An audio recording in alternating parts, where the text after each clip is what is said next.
Sociedade Espírita de Amparo ao Menor Casa do Caminho, juntamente com todos os colaboradores espirituais, apresenta a palestra, A Parábola do Credor Incompassivo, com a palestrante, Cláudia Correia, ocorrida no dia 7 de novembro de 2021, no Centro Espírita Casa do Caminho. Amiga, você pode fazer a prece inicial. Que a paz do nosso amigo Mestre Jesus esteja conosco, junto às nossas mentes e junto aos nossos corações. Eu sou Cláudia Correia, pertenço ao Trilha de Luz e também à comunicação da Federação Espírita do Distrito Federal. E hoje estamos aqui nesse espaço virtual da Casa do Caminho, casa na qual já temos aí um carinho, um afeto, temos grandes amigos, para falarmos a respeito da parábola do credor incompassivo. Mas antes, irmãos, eu gostaria de convidar todos a elevarem os seus pensamentos, os seus sentimentos, buscando o Mestre Amigo Jesus, para que Ele possa estar conosco nesse momento de oração, nesse momento de estudo, nesse momento de reflexão, para que Ele possa estar em nossas casas, para que Ele possa estar em nossas vidas, para que a sua palavra possa entrar dentro do nosso mundo íntimo e para que possamos ter, a cada dia que passa, mais coragem, mais responsabilidade, mais amor ao próximo e mais ânimo para seguirmos as suas pegadas. Mestre de amor, mestre de luz, mestre amigo Jesus, se conosco, hoje, agora e sempre. Então, amigos, vamos ao estudo da parábola do credor incompassivo. Mas antes de adentrarmos propriamente pelo estudo da parábola, eu gostaria de fazer algumas observações a respeito da parábola. O que são as parábolas? Parábolas eram historietas da qual Jesus utilizava para falar das grandes verdades da vida espiritual.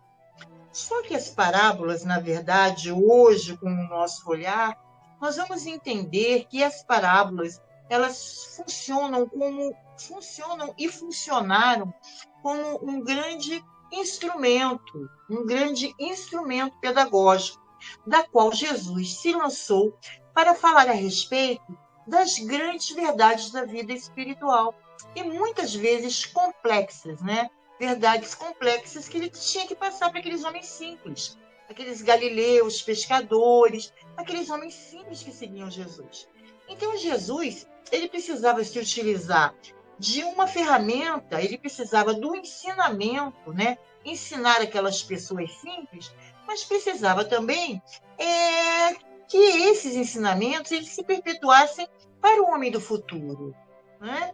Porque nos conta Mateus no Evangelho que um dos discípulos falou, mestre, e Jesus falou, me chamais de mestre e o fizestes bem, porque mestre eu sou.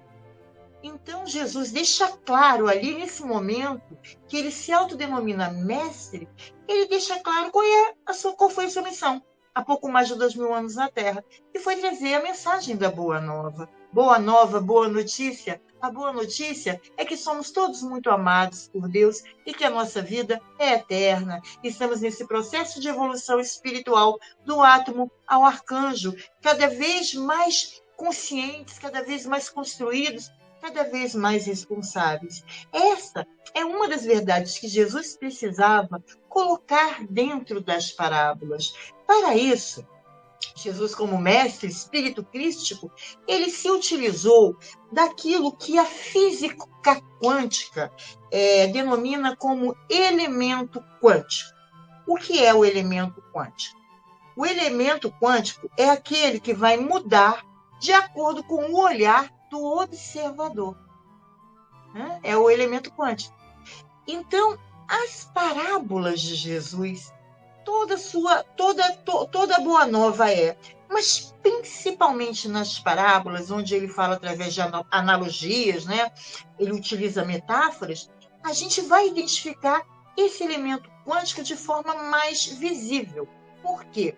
Porque à medida que a gente vai amadurecendo enquanto espírito, nós vamos construindo aí a nosso arcabouço, né, intelectual, nós vamos desenvolvendo o nosso aprendizado e aprendendo a olhar mais profundo, nós vamos encontrar nas parábolas de Jesus, ainda mais elementos capazes de nos auxiliar nesse processo de evolução. A gente vai conseguir olhar mais fundo. Jesus não falou, né? Quem tem ouvidos de ouvir, que ouça. Quem tem olhos de ver, que veja. É Jesus sempre nos estimulando a olhar mais profundo, a ouvir além do que foi dito. É sempre Jesus nos convocando ao estudo, nos promovendo a reflexão. Porque quando a gente estuda e reflete, a gente evolui.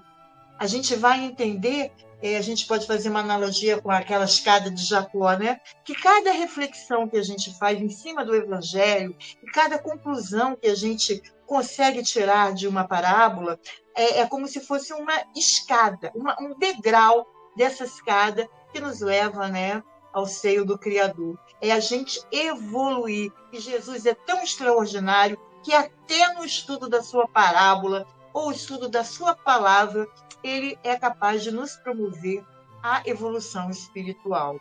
É incrível.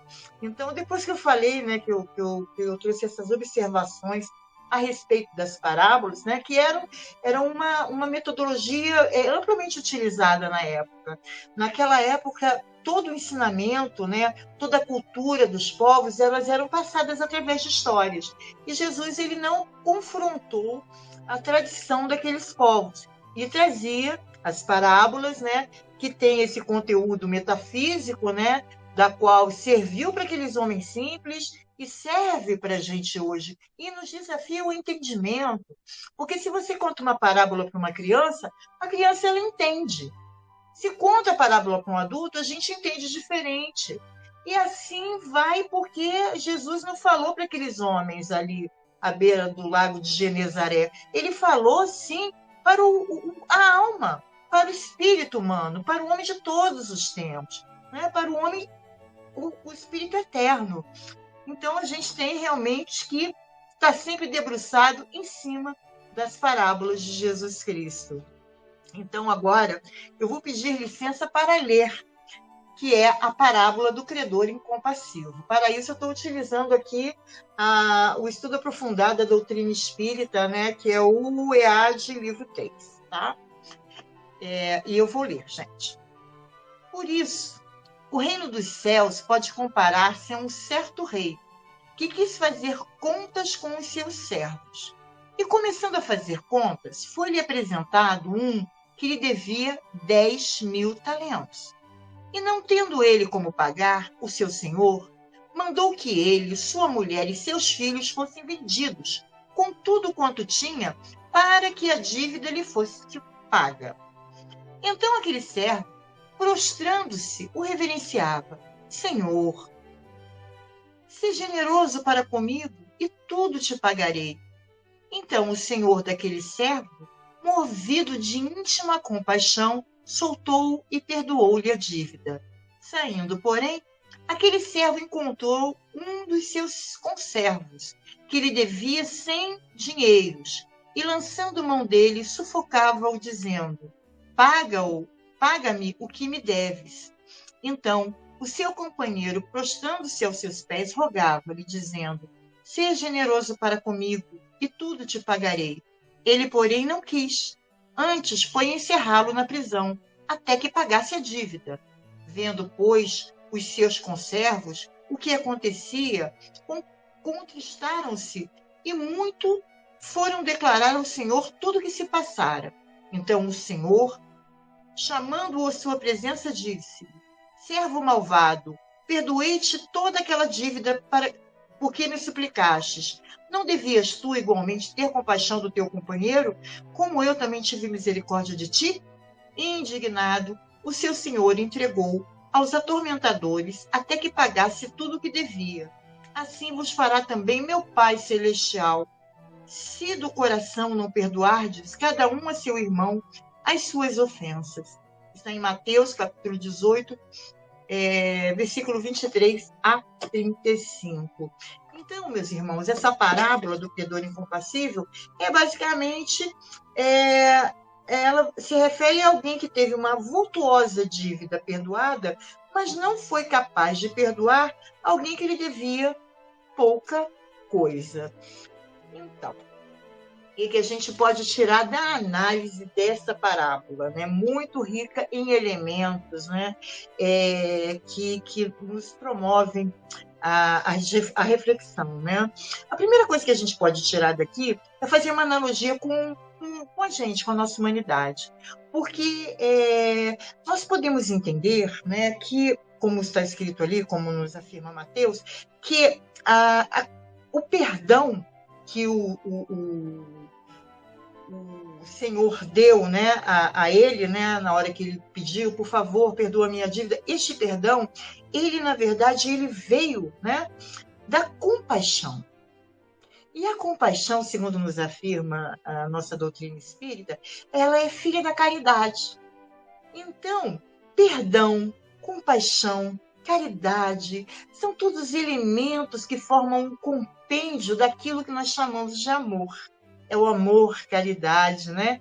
Que Paulo afirma ainda, se eu falasse a língua dos anjos, se eu falasse a língua dos homens, sem amor, sem caridade eu nada seria, se eu tivesse o dom da profecia, se eu tivesse o conhecimento de todas as ciências, sem amor eu nada seria. Então ele coloca, Paulo, Kardec, Jesus, coloca o amor como sentimento maior. Então todas essas virtudes, elas derivam desse sentimento superior, que é o amor. É o sentimento do qual nós, espíritos reencarnantes, nós, espíritos em processo de evolução espiritual, nós temos que despertar em nós. Nós temos que buscar, porque por tudo que vivemos dentro do nosso processo de evolução, a coisa mais importante é aprender a amar. E se a gente for pensar, a gente encarna para isso, para aprender a amar, que é a coisa mais importante. Né? E como a gente, às vezes, pode pensar, meu Deus, como que eu vou amar o meu próximo? Porque Jesus fala, amar a Deus sobre todas as coisas e ao próximo como a ti mesmo. Como que eu vou aprender a amar, né? E a gente, é complicado, mas quando Kardec vai falar a respeito de amor, a gente vai entender que o amor ele pode ser fracionado, como um diamante. Sabe um diamante que tem várias facetas, né? Ele tem vários lados. Então, ele pode ser fracionado em perdão, em misericórdia, em caridade, em educação. O amor, ele pode ser fracionado. E de que forma a gente vai aprender a amar? Distribuindo essas virtudes, essas qualidades morais, essas perfeições que nós vamos adquirindo ao longo das nossas encarnações ao nosso redor, para todas as pessoas que estão ao nosso redor. Então, fala-se do perdão, que é esse sentimento superior, digno dos espíritos superiores. E a outra, aí a gente trazendo essa parábola para a gente, né, de forma mais prática, mais objetiva, nós estamos aqui, meus irmãos, encarnados, graças à justiça e misericórdia de Deus. Nós fomos perdoados. Nós fomos perdoados na nossa própria encarnação, quando nós temos a oportunidade de recomeçar, né? Esquecendo, né? Porque a encarnação embota a nossa consciência e a gente esquece dos nossos débitos anteriores. A gente esquece dos nossos equívocos, do nosso passado delituoso. E está aí retornando, voltando. Deus nos dando uma nova oportunidade. O Senhor dos recomeços. Sempre nos oportunizando a recomeçar. Então, essa também passagem se refere à reencarnação, que nós estamos aqui, todos aqui, pelo perdão e misericórdia de Deus. Não se trata da lei de Talião, não se trata de olho por olho e dente por dente, e sim a lei de causa e efeito, a lei que impulsiona a nossa evolução, que nos impulsiona a nossa caminhada, que age em nossas vidas com o objetivo de nos educar, porque Deus é Pai e nos ama profundamente. E neste amor divino, ele não tem o interesse, ele não quer a nossa dor, ele não quer o nosso sofrimento. Deus Pai quer que a nossa educação.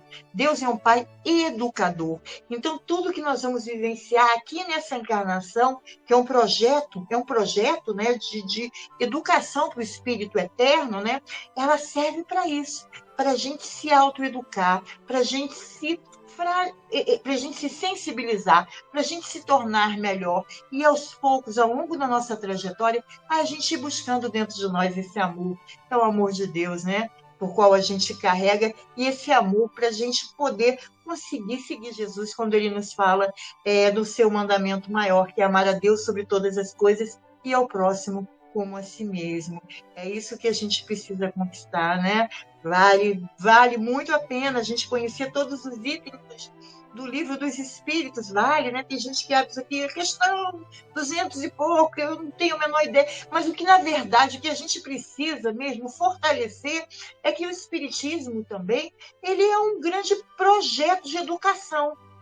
A proposta de Kardec é a educação dos nossos sentimentos, a educação do nosso sentir, né? A educação do nosso mundo íntimo, para a gente tornar o mundo melhor. E quando a gente atua na caridade, no perdão, na paciência, quando a gente evita que o mal, né, repercuta, uma fofoca, uma coisa ruim, a gente oferece um ouvido para alguém que precisa de um ouvido, tudo isso a gente está atuando no amor e fazendo o mundo um mundo melhor. Estamos agindo como verdadeiros espíritas, estamos agindo como nos propõe Allan Kardec a vivenciar o amor dentro da nossa condição espiritual e evolutiva.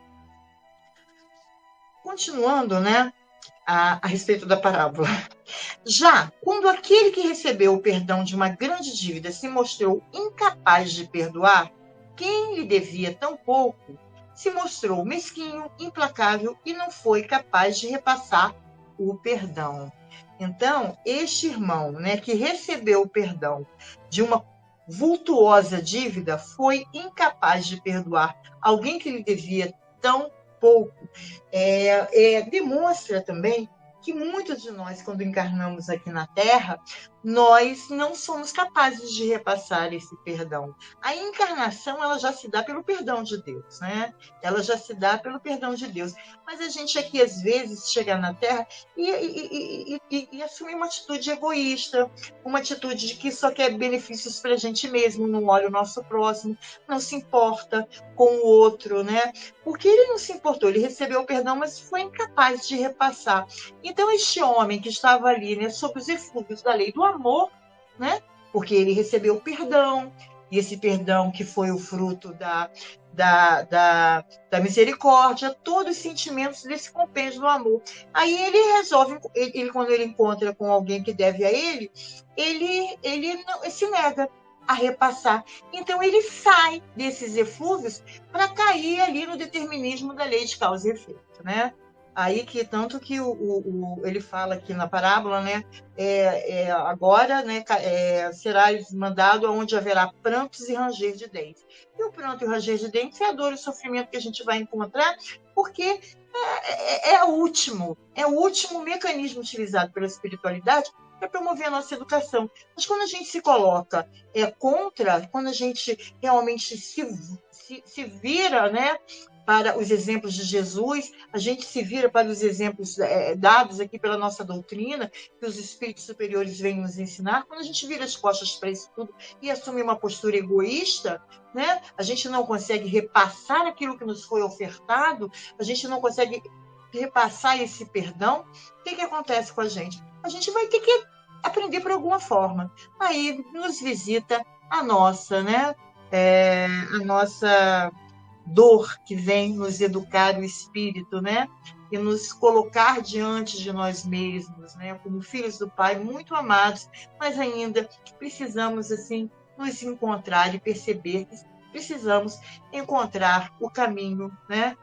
Que vai nos levar à alegria, à plenitude e à felicidade. Então, Jesus, ele afirma isso no Pai Nosso, quando afirma perdoai as nossas dívidas, assim como nós perdoamos a quem nos tenha ofendido. E, meus irmãos, quando a gente amplia o olhar, a gente tem tanto conhecimento, a gente tem tanto saber. Quando a gente amplia o olhar, quando a gente começa a compreender, a gente vai questionar o que é uma ofensa. Aquele irmão que nos ofende, ele fez por quê? Ele fez pela ignorância das leis universais. As leis, né, que nos visitam, que coordenam as nossas vidas, que nos mostram que Deus é bom, que Deus quer a nossa alegria, que Deus quer a nossa felicidade. Paulo de Tarso fala que não vos conformeis com as coisas desse mundo, transformai-vos pela renovação do vosso entendimento, para provar quão boa e agradável é a vontade de Deus. Então a gente tem que renovar. A gente tem que sair do egoísmo, do orgulho, esses que são chagas da nossa humanidade, e olhar para o mundo como de forma como o Espiritismo nos ensina. Sabe, nos reconhecendo todos como filhos do Pai, todos nascidos ali em igualdade de condições, criados simples e ignorantes. Se aquele irmão está realmente lhe ofendendo, se ele está lhe fazendo mal, a gente tem que desenvolver um olhar misericordioso, porque esse olhar de misericórdia é a condição do rei, é a condição do espírito que já está em condições de perdoar, que já está em condições de amar, que já chegou no nível de compreensão que não entende o mal pelo mal, ele entende o mal como um ato de ignorância. Por isso ele olha o outro com misericórdia. Existe uma passagem na obra Boa Nova, né, de Humberto de Campos, que fala que Jesus estava caminhando às beiras do lago de Genezaré junto com Tiago. E Tiago chegou para ele e falou: Jesus, eu às vezes penso nos romanos que invadem as nossas aldeias, né, as nossas cidades, e tiram tudo que tem na casa das pessoas, recolhem os impostos, são truculentos, são agressivos e fazem tanta maldade. E Jesus falou: Tiago, eles viverão. E Tiago, mas eu penso também naqueles homens do Sinédrio, aqueles homens que falam, que estudam as leis de Moisés e fazem tantas coisas erradas, atuam tanto fora da lei, conhecedores de tudo. E Jesus falou: Tiago, eles viverão. E Tiago falou: e tem tantas pessoas mais, pessoas agressivas, pessoas que fazem guerras, mas por que eles existem, Jesus? Por que acontece isso? Tiago, eles viverão. Sim, meus irmãos, eles viverão. Todos aqueles que estão promovendo dores, que estão promovendo angústias, que estão promovendo guerras, que estão promovendo mentiras, eles viverão, porque também são filhos do Pai. E nesse processo do viver, eles também vão colher o seu processo de educação, a educação dos seus espíritos. Por isso nós devemos confiar sempre em Deus e não alimentar dentro de nós sentimentos de vingança, sentimentos de ódio, porque isso é um veneno que nós trazemos para o nosso mundo íntimo. Não valem a pena ser vividos, né? Então a gente tem que confiar no Pai e acreditar que Deus é Pai de todos nós, aquele que erra, aquele que acerta, aquele que está no caminho, porque todos nós estamos nesse caminho, todos nós estamos no processo. Se esse irmão que erra hoje, que hoje nos aterroriza pela sua violência, sua maldade, seu ódio, a gente tem que pensar que um dia talvez nós pudéssemos, já estivemos no lugar desse irmão que está errado, né? Possivelmente nós já estivemos nesse lugar, vivenciando essas experiências. E estamos aqui recomeçando, né, do nada, esquecidos, graças ao perdão de Deus, que vem de ordem divina, que é o sentimento do perdão, né? E esse irmão que saiu ali imerso nos eflúvios da lei do amor, quando foi perdoado pelo rei, né? Que ele vai embora, meu irmão, não precisa, né? A sua dívida vultuosa está perdoada, mas ele estava ali vivo, supremo, cheio de amor, de misericórdia, de paz, né? Porque ele saiu. E ao encontrar com esse irmão, a quem, né, devia a ele algum dinheiro, ele se revoltou, ficou furioso e mandou colocar aquele que o devia, né, na cadeia. Isso aí a gente também pode tirar um outro ensinamento, e muito pessoal para cada um de nós. Quantas vezes a gente está dentro da casa espírita, né? Aí a gente escuta aquela palestra iluminada, aí a gente se sente, né? Aquele amor, aquela felicidade, aquela paz íntima, e pensa, meu Deus, somos todos irmãos, que alegria, serem bom daqui para frente, Jesus está comigo.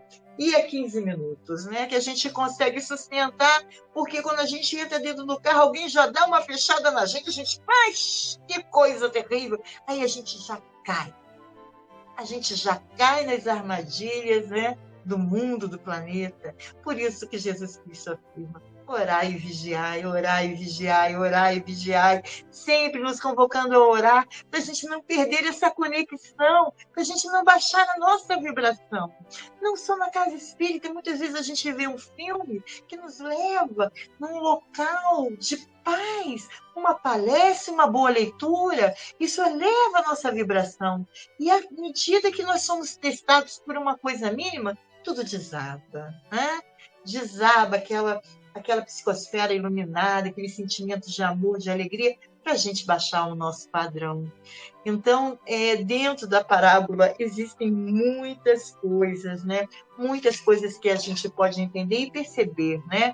Que, na verdade, quando Kardec fala na obra Céu e Inferno, né? Que céu não é uma região circunscrita, nem inferno são regiões circunscritas, e sim estados da alma humana, né? Então a gente pode ir ao céu e ao inferno, né? Num só dia.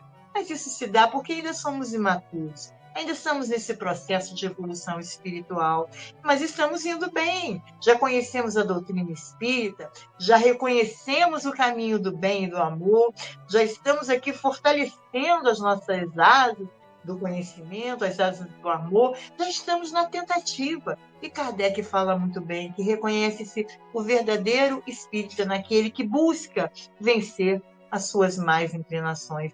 Então, se a gente já está predisposto a realmente vivenciar esse processo de transformação, que a gente realmente está buscando realmente se transformar, se melhorar, a palavra do Cristo é onde existem as melhores, o caminho e a direção. É o roteiro seguro do caminho que a gente precisa seguir. Seguir as pegadas de Jesus, conhecer a doutrina espírita, aproveitar tudo que a doutrina espírita nos oferta. Não aproveitar admirando, não é olhar para isso, que coisa linda, não. É trazer para o nosso mundo íntimo e atuar, fazer do mundo um mundo melhor, pelo menos dentro do nosso âmbito. Florescer aonde Deus nos plantou, né? Essa frase. Vamos florescer, vamos fazer o melhor que pudermos, vamos atuar no perdão, no amor, na misericórdia, o máximo que pudermos fazer. Às vezes, pequenas coisas, pequenos gestos fazem muita diferença para quem convive ao nosso redor. Hoje, meus amigos, eu e meu marido conversamos na cozinha a respeito da palestra, né? E eu pensando com ele, mas o que poderíamos contar? Que história nós poderíamos trazer, né, para os irmãos que nós vamos conversar hoje? E o interessante é que a história que ele pensou não foi uma história boa, mas sem querer o livro se abriu numa página, inacreditavelmente, uma página muito interessante, que eu gostaria de ler para vocês. O livro é Almas em Desfile, né? O autor é Hilário Silva, psicografia de Chico Xavier, Evaldo Vieira, e o nome da história é Não Perdoar, capítulo 16. E é a seguinte: Bezerra de Menezes, já devotado à doutrina espírita, almoçava certa feita em casa de Quintino Bocaiúva, o grande republicano, e o assunto era o espiritismo, pelo qual o distinto jornalista passara a se interessar. Doutor, em meio da conversa, aproxima-se um serviçal e comunica ao dono da casa. Doutor, o rapaz do acidente está aí com um policial. Quintino, que fora surpreendido no gabinete de trabalho com um tiro de raspão, que por pouco não lhe atingiu a cabeça, estava indignado com o servidor, que inadvertidamente fizera o disparo. Manda-o entrar, ordenou o político. Doutor, roga o moço preso em lágrimas, perdoe o meu erro. Sou pai de 2 filhos. Compadeça-se. Não tinha qualquer má intenção. Se o senhor me processar, que será de mim? Sua desculpa me livrará. Prometo não mais brincar com armas de fogo. Mudarei de bairro. Não incomodarei o senhor. O notável político, cioso da própria tranquilidade, respondeu: de modo algum. Mesmo que o seu ato tenha sido mera imprudência, não ficará sem punição. Percebendo que Bezerra se sentia mal vendo-o assim encolerizado, considerou a guisa de resposta indireta. Bezerra, eu não perdoo, definitivamente não perdoo. Chamado nominalmente à questão, o amigo exclamou desapontado: ah, você não perdoa. Sentindo-se intimamente desaprovado, Quintino falou irritado: não perdoo o erro. E você acha que estou fora do meu direito? Doutor Bezerra cruzou os braços com humildade e respondeu: meu amigo, você tem plenamente o direito de não perdoar, contanto que você não erre. A observação penetrou Quintino como um raio.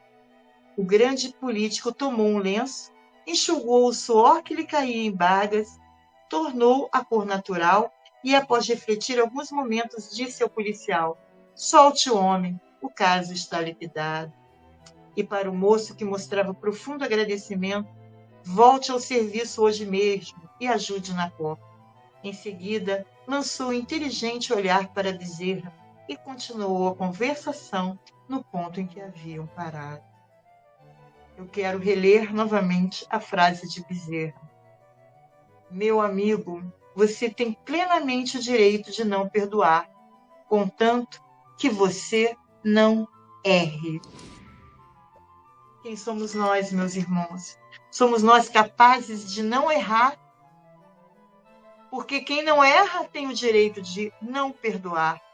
Mas aqueles espíritos que não erram mais, já não passam mais por isso. O perdão já está em seus corações, já fazem parte do compêndio do amor. Esse amor que eles conquistaram ao longo das lutas, das encarnações terrenas, ao longo dos aprendizados que foram se somando, que vão construindo as nossas individualidades. Temos, irmãos, o direito de não perdoar se nós erramos? Temos esse direito? Então, irmãos, se estamos aqui graças à misericórdia e o perdão de Deus, somos nós, todos, aqueles que foram perdoados pelo Pai. Não sejamos, amigos, depois de tudo que aprendemos, depois de tudo que sabemos, aqueles que vão negar o perdão para quem nos deve tão pouco, já que fomos perdoados por tão vultuosa dívida que é o nosso passado aí de iniquidades e de erros que nos fizeram chegar até aqui e fomos perdoados graças ao amor do nosso Pai, o Criador, o Senhor da vinha.